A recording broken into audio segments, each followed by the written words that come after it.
Hello dear students, welcome back to my channel physics SPC. Electrostatics का एक question. The electrostatic potential inside a charge spherical ball is given by phi. ये potential है ना। A R square plus B. R is the distance from the centre, distance from the centre. A and B is constant. Then the charge density, ये important है, inside the ball. देखो charge density inside the ball कह रहा है तो ये पक्का solid non conducting sphere होगा, क्योंकि कंडक्टिंग स्फीयर में तो सारा चार्ज उसके आउटर सरफेस पर रहता है, इनसाइड चार्ज होता ही नहीं है, इसलिए सॉलिड नॉन कंडक्टिंग स्फीयर होगा बेटा। सॉलिड नॉन कंडक्टिंग स्फीयर की ये बॉल होगी आपकी। ऐसा मैंने इसीलिए बोला कि charge density inside the ball कह रहा है। जानते हो, अगर कंडक्टिंग हो, हॉलो हो या सॉलिड हो, तो सारा के सारा चार्ज उसके आउटर सरफेस पर डिस्ट्रीब्यूट होता है, इनसाइड नहीं होता। और यहाँ इनसाइड ही की बात कर रहा है, इसीलिए सॉलिड नॉन कंडक्टिंग स्फीयर होगा ये। इसमें आपका चार्ज डिस्ट्रीब्यूट है, ठीक है। इसकी वॉल्यूम चार्ज डेंसिटी पूछ रहा है बेटा आपसे। पूरे वॉल्यूम में डिस्ट्रीब्यूट है तो वॉल्यूम चार्ज डेंसिटी पूछ रहा है, ये पूछ रहा है हमसे। तो इसके लिए फॉर्मूला हमें लर्न होना चाहिए।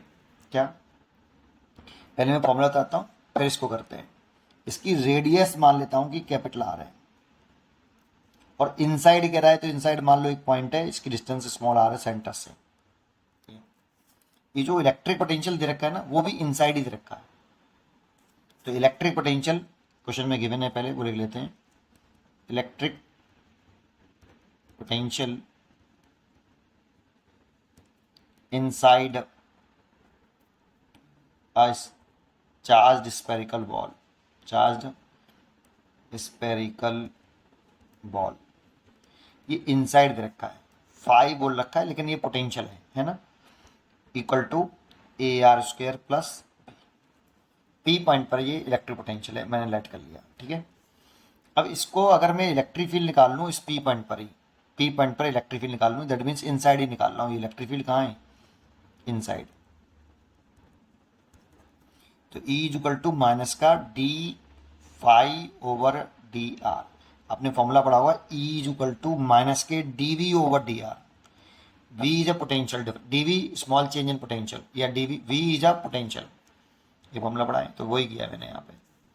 तो E की वैल्यू निकालने अगर हम यहाँ से, तो माइनस के D ओवर डी आर, और फाई की वैल्यू है A R square plus B. इसको डिफरेंशिएशन कर लूँ विद रेस्पेक्ट टू आर, तो माइनस तो ब्रैकेट के बाहर, आर स्क्वायर का डिफरेंशिएशन करें तो 2AR, और बी का डिफरेंशिएशन करें कॉन्स्टेंट टर्म इसीलिए 0। तो इलेक्ट्रिक फील्ड जो आया वो आया माइनस के 2AR। फर्स्ट क्वेश्चन हो गया। अब देखो, हमें एक फॉर्मूला याद होना चाहिए बेटा। ये सॉलिड नॉन कंडक्टिंग स्फीयर है, उसके इनसाइड जो इलेक्ट्रिक फील्ड का फॉर्मूला होता है E, inside E is equal to होता है minus k Q over R का क्यू इंटू स्मॉल आर, इतना इलेक्ट्रिक फील्ड होता है। लेकिन अगर इसे वॉल्यूम चार्ज डेंसिटी के टर्म में लिखें तो यही इलेक्ट्रिक फील्ड का फॉर्मूला वॉल्यूम चार्ज डेंसिटी के टर्म में कितना होता है? ये आर सेंटर से डिस्टेंस है यार, ओवर 3 एप्सिलॉन नॉट। ये वॉल्यूम चार्ज डेंसिटी के टर्म में होता है। ये चार्ज के टर्म में, वॉल्यूम चार्ज डेंसिटी के टर्म में। Volume charge density equal to कितनी होगी? अगर ये चार्ज पूरा सारा चार्ज इसके वॉल्यूम में यूनिफॉर्म डिस्ट्रीब्यूट है, ऐसे मान लो ये कैपिटल क्यू चार्ज है और इसके वॉल्यूम में डिस्ट्रीब्यूट है, ये कितने वॉल्यूम में डिस्ट्रीब्यूट है? तो volume charge density equal to होती है चार्ज पर unit volume. Volume charge density क्या होता है? चार्ज पर यूनिट वॉल्यूम, तो charge upon volume 4/3 pi capital R cube. अगर यहां से मैं क्यू निकाल लूं, 4/3 pi capital R cube into rho, तो के प्रोपोर्शनलिटी कांस्टेंट है, इसकी वैल्यू यहाँ पे 1/4 पाई एप्सिलॉन 0 है। तो के की वैल्यू पुट कर दूं 1/4 पाई एप्सिलॉन 0, और कैपिटल क्यू की वैल्यू पुट कर दूं, ये सॉल्व करूंगा तो ये आ जाएगा। ये फॉर्मूला हमें लर्न होना चाहिए, ठीक है। तो इलेक्ट्रिक फील्ड इंटेंसिटी इनसाइड, ये हमेशा नहीं है, ये कहाँ के लिए है? Inside the solid non conducting sphere, ठीक है। इनसाइड जब आर स्मॉल हो, कैपिटल आर से छोटा हो, जो डिस्टेंस स्मॉल आर है वो इसकी रेडियस से छोटी हो, ठीक है, तब के लिए फॉर्मूला होता है। अब देखो इसी पॉइंट पर हमने इलेक्ट्रिक फील्ड निकाल लिया है, तो इस इलेक्ट्रिक फील्ड को और इस इलेक्ट्रिक फील्ड को इक्वल कर दो। अगर ये फॉर्मूला ड्राइव करना है तो डेरिवेशन अलग होता है, डायरेक्टली आपको लर्न होना चाहिए बेटा, है नहीं तो बहुत बड़ा हो जाएगा, डेरिवेशन इंटीग्रेशन विंटीग्रेशन आ जाएगा उसमें। ई की वैल्यू पुट कर लो, देखो ई की वैल्यू ये वाली पुट कर रहा हूँ क्योंकि निकालनी ही वॉल्यूम चार्ज डेंसिटी है, तो इसकी ई की वैल्यू पुट कर दो, rho R upon 3 epsilon naught minus k 2 AR। तो देखो आर से तो आर कैंसिल हो गया, यहाँ से रो निकालना है तो रो इज इक्वल टू इसके से मल्टीप्लाई कर लो माइनस का 6 एप्सिलॉन नॉट ए, इतनी वॉल्यूम चार्ज डेंसिटी होगी नेगेटिव। इसका आंसर हो गया, इसलिए इसका आंसर हो गया डी, इसका आंसर हो गया डी। अगर आपको ये फॉर्मूला नहीं आता है तो इसको हम ड्राइव भी कर सकते हैं, अगर आप डेरिवेशन देखना चाहते हो तो देखिए, अदरवाइज आप स्किप कर सकते हो। मैं इसको ड्राइव करके दिखाता हूँ ये फॉर्मूला कैसे आया। ये गॉस तरफ से ड्राइव करना पड़ेगा हमें, है ना। तो देखते हैं, जैसे ये सॉलिड नॉन कंडक्टिंग स्फीयर है, इसका आंसर तो ये खत्म हो गया बेटा यहाँ पे, ठीक है। अगर आप चाहते हो कि ये फॉर्मूला आया कैसे तो वो मैं बता देता हूँ कि देखो ये एक सॉलिड नॉन कंडक्टिंग स्फीयर है, ये पूरा सॉलिड नॉन कंडक्टिंग, और इसके होल वॉल्यूम में चार्ज यूनिफॉर्मली डिस्ट्रीब्यूट है। वो लेट कर लेता हूँ कि कैपिटल क्यू चार्ज डिस्ट्रीब्यूट है होल वॉल्यूम में, यूनिफॉर्मली है ना, पूरे वॉल्यूम में ये चार्ज इस तरह से पूरे वॉल्यूम में डिस्ट्रीब्यूट है क्यू। इसकी रेडियस कैपिटल आर है और इससे आर सेंटर से स्मॉल आर दूरी पर मेरे को इलेक्ट्रिक फील्ड इंटेंसिटी कैलकुलेट करनी है, ठीक है।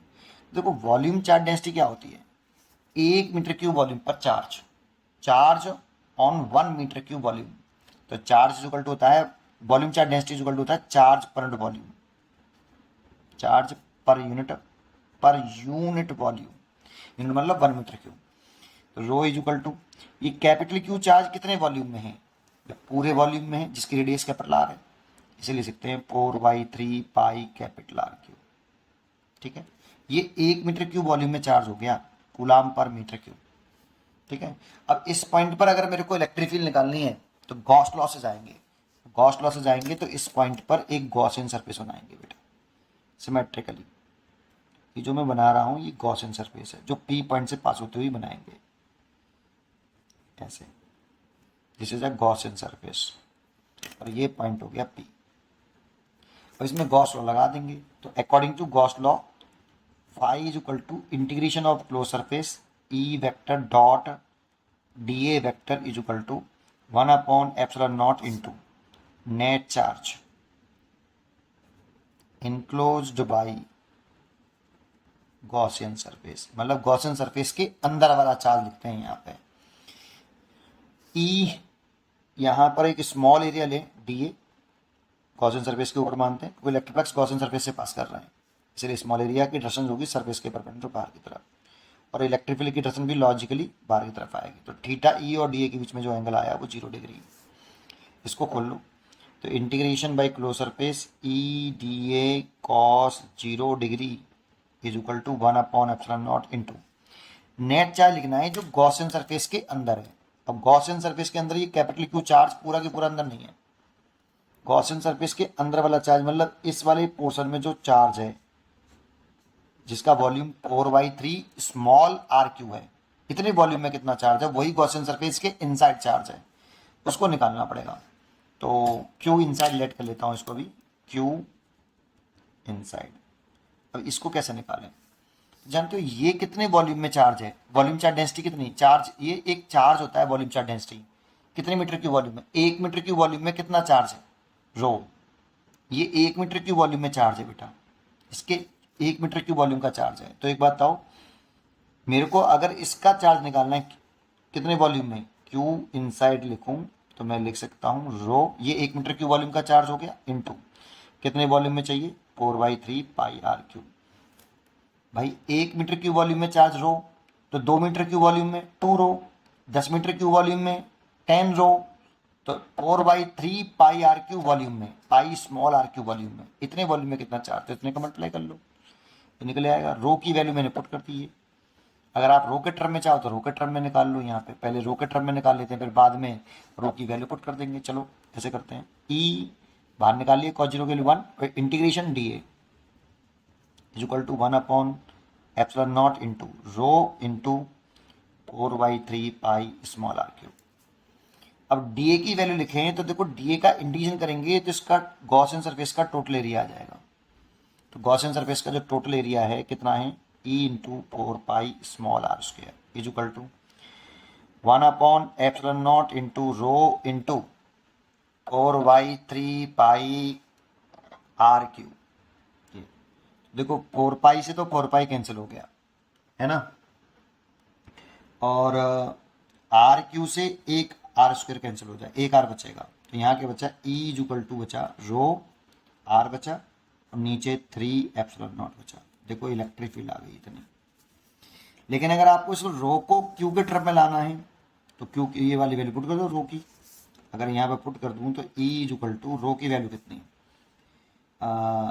Capital Q upon 4/3 pi capital R cube, ये तो रो की वैल्यू हो गई, into R upon 3 epsilon naught. तो देखो इस 3 से ये 3 कैंसिल हो गया और इसे लिख सकता हूँ 1/4 pi epsilon naught, 4 pi epsilon naught Q small R बटे कैपिटल आर क्यू ऐसे। और इसे लिख सकता हूँ के, तो इसे लिख दिया मैंने K Q R over small R Q capital R cube. देखो ये फॉर्मूला आ गया, इसलिए 2 फॉर्मूले हो गए। ये डायरेक्टली लर्न होने चाहिए बेटा, इतना कौन करेगा है ना। ये डायरेक्टली लर्न होंगे तो आपके बहुत काम आएंगे। लेकिन ये कैसे लर्न होना चाहिए, सॉलिड नॉन कंडक्टिंग स्फीयर हो, उसके इनसाइड किसी पॉइंट पर इलेक्ट्रिक फील्ड का फॉर्मूला होता है। इंपॉर्टेंट है सॉलिड नॉन कंडक्टिंग स्फीयर के लिए, ठीक है। सर इसमें तो सॉलिड नॉन कंडक्टिंग स्फीयर कहा ही नहीं है, फिर आपको कैसे मालूम पड़ा ये सॉलिड नॉन कंडक्टिंग स्फीयर होगा। चार्ज जैसे पूछ रहा है इनसाइड दी बॉल, तो बॉल तो सॉलिड हो गई तो पक्का है, और इनसाइड कह रहा है तो किसी कंडक्टर को हम चार्ज देते ना तो सारा चार्ज उसके आउट सरफेस पर आता है, इनसाइड तो चार्ज होता ही नहीं है यार। इसीलिए ये सॉलिड नॉन कंडक्टिंग स्फीयर ही होगा, ठीक है। उम्मीद करता हूँ आपको ये रूल समझ में आया होगा। पढ़ते रहिए और खुश रहिए। Thank you.